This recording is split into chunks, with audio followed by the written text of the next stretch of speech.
জনপ্ৰিয় হৈছে এই চাহ বাগিচাখনৰ নামটো আচলতে জনপ্ৰিয় কৰাৰ কাৰণ সেইটোৱেই যে এই বাগিচাৰ মাজতে ডাঙৰ দীঘল হৈছিল নীল আকাশ। নীলক পাইছোঁ। নীল, আপোনাক স্বাগতম জনাইছোঁ আমাৰ বিশেষ অনুষ্ঠানলৈ। হাতত গীটাৰ লৈ এতিয়া নীল আকাশ, অসমৰ এটা জনপ্ৰিয় নাম, জনপ্ৰিয় শিল্পী নীল আকাশ।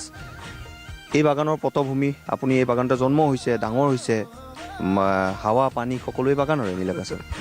নিশ্চয়কৈ ইয়াতে ডাঙৰ হোৱা, যিমানবিলাক জানো, যিমানবিলাক শিকিছোঁ, যিবিলাক দেখিলোঁ, আটাইবিলাক এখন বাগানৰ পৰাই পোৱা মই।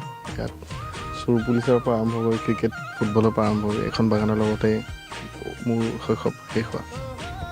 ঠিক আছে, আমি নীলৰ লগত কথা পাতি থাকিম, কিন্তু বাগানৰ পৰিৱেশত আছোঁ। নীলৰ কণ্ঠত এই পৰিৱেশত আমি এতিয়া শুনি ল'ম এটি গীত। কপাহী কোমল হিয়া আজি যে নুৰণীয়া বিচাৰি মৰমৰে এই বুকুত ৰঙা নীলা ওঠৰে পৰশ